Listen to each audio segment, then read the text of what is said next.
Welcome to Magus in the Media, where we uncover the myth, the magic, and the meaning in the stories that we love. Here, fantasy and philosophy share the same table, and pop culture becomes a doorway into the ancient mysteries.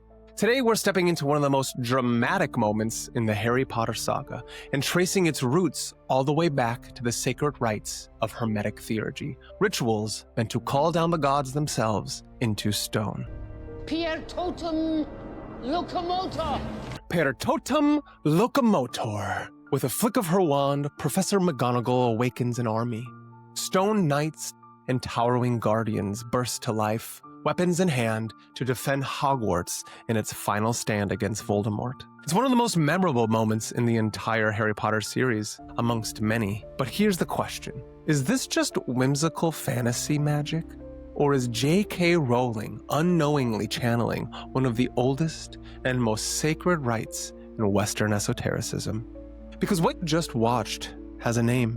Empsychōsis. In the Hermetic and Neoplatonic traditions, it meant ensouling a statue, calling down a god or a spirit to inhabit a crafted image so it could act in the material world. This wasn't just stage magic. It was theurgy, god work, the ritual science of uniting matter and spirit, designed not for tricks or illusions, but to make a literal meeting place between humanity and the divine. And tonight, we're going to see how an ancient temple rite of animating stone has found its way into modern pop culture, and why that might tell us something about the deeper magic still hiding in our stories. Before we can understand Empsychōsis, we have to understand the framework it comes from, theurgy. Theurgy is from the Greek theurgia, literally God work. Not in the sense of doing the work of the gods, but in the sense of working with the gods. Crafting rituals that allow divine presence to manifest in the physical world. It's not the same as thaumaturgy, which is about performing wonders or practical magic. Theurgy was never just about getting results. It was about transformation of the place, of the object, and of the practitioner themselves.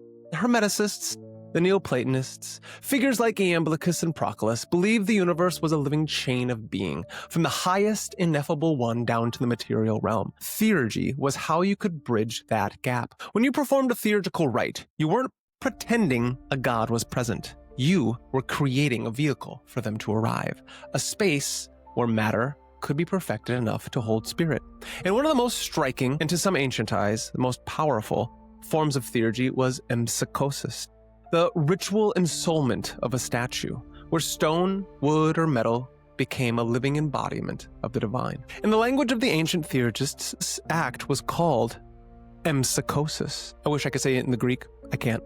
It means ensoulment or enlivenment, the moment when an image stops being mere stone and becomes a living vehicle for a god. But this idea didn't belong to one culture alone. The Romans, centuries later, would call it animatio statutarum, the animation of statues. Platonists sometimes spoke of entheosis, placing the god within, or sunousia, the union of deity and image. And in the Egyptian temples, priests performed the opening of the mouth, the whippatura, a rite to awaken the god's ka, its vital essence, so it could inhabit the image and receive offerings. Whatever the language, the belief was the same. A consecrated statue wasn't a symbol. It was a living conduit of divine will. And this wasn't a superstition to them. It was ritual technology, a way to create a bridge between the mortal and immortal worlds. When Professor McGonagall speaks her command and the Hogwarts statues spring to life, she's performing a piece of that same ritual logic,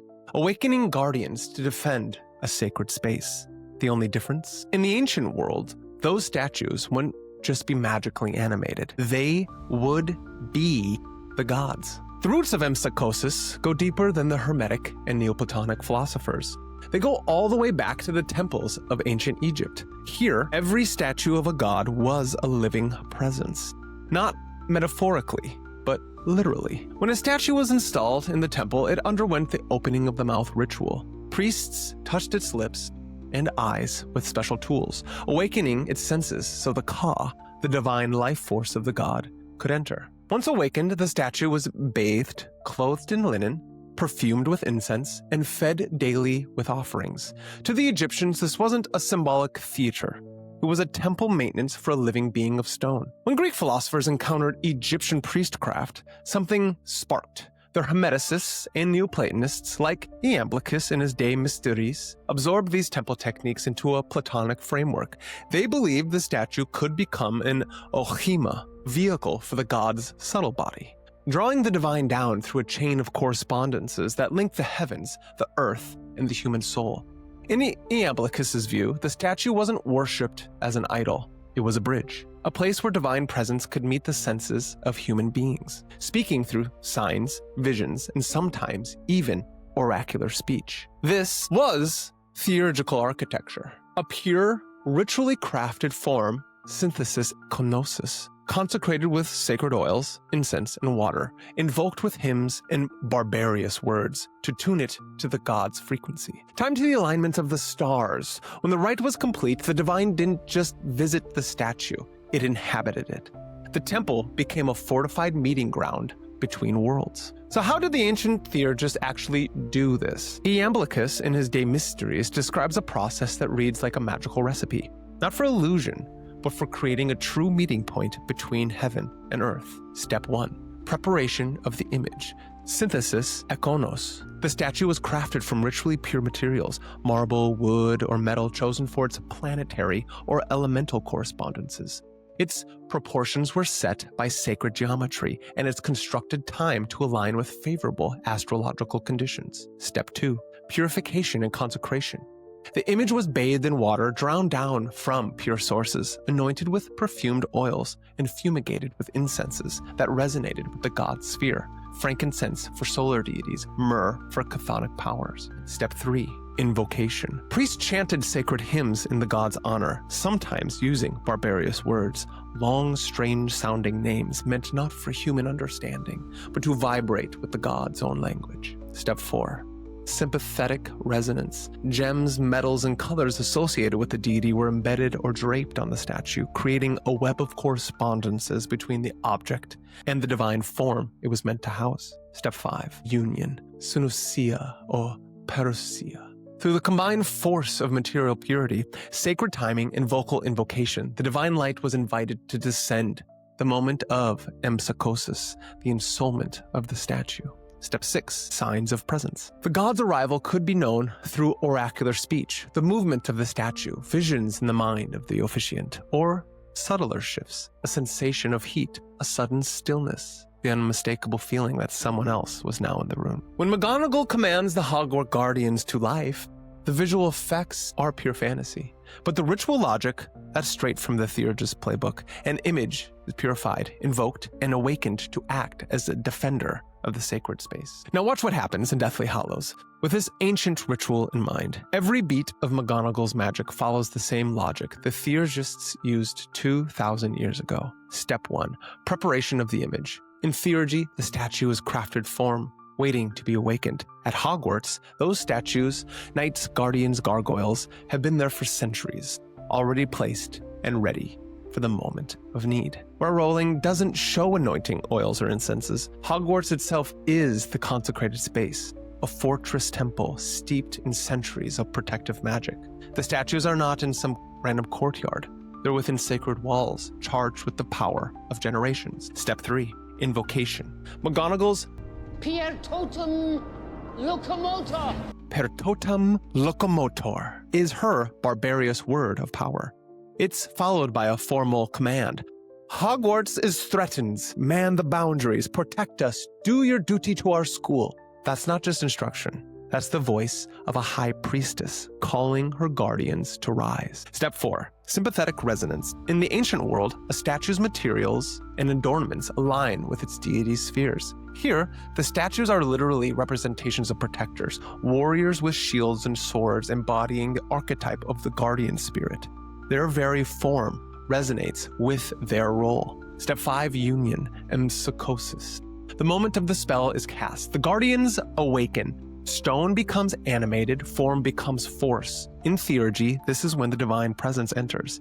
In Rowling's magic, it's when the spell's life force floods into the statues. Step 6, signs of presence. And here, the sign is obvious. The pounding march of stone feet, the falling onto the ground and ready for battle, the synchronized movements of dozens of awakened protectors.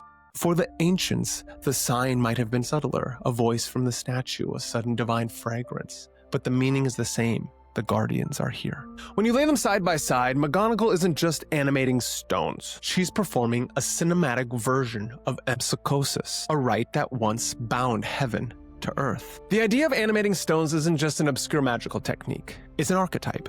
It appears again and again and again and again and again across cultures and centuries, as if humanity can't stop imagining the moment when the animate becomes alive. In Greek myth, Pygmalion carves a woman from ivory, so perfect the goddess Aphrodite breathes life into her. Galatea, a lover born from art. In the same tradition, the bronze giant Talos patrols the shores of Crete, an automaton forged by Hephaestus to defend the island.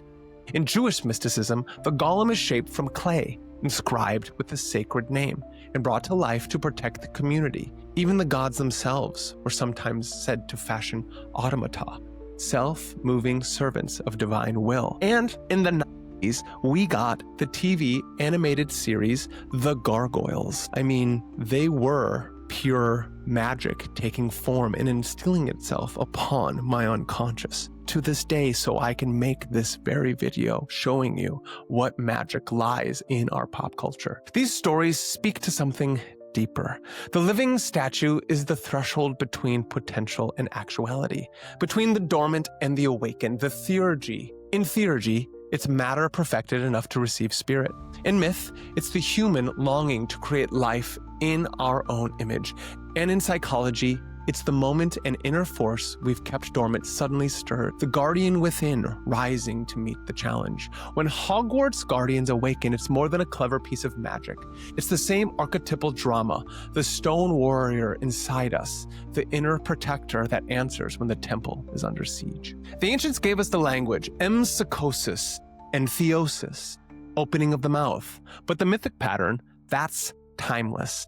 It's the story of calling forth what has always been there, waiting to act. From the Temple of Thebes to the halls of Hogwarts, the act is the same. Matter becomes a vessel for spirit, the inanimate becomes alive, and a sacred space gains living defenders. In theurgy, Empsychōsis was more than a magical display. It was an act of weaving heaven into earth, inviting the divine to dwell among us. In Harry Potter, that same logic animates a moment of cinematic wonder. Guardians awakening to defend a place worth protecting. But these stories also speak to a truth closer to home. We are all, in some way, statues, shaped by the world, standing in silence, holding potential that awaits for the right invocation. And when the temple of our life is threatened by fear, by despair, by the weight of the times, it's the moment to speak our own word of power, to awaken what's been dormant and let it move. Ancient magicians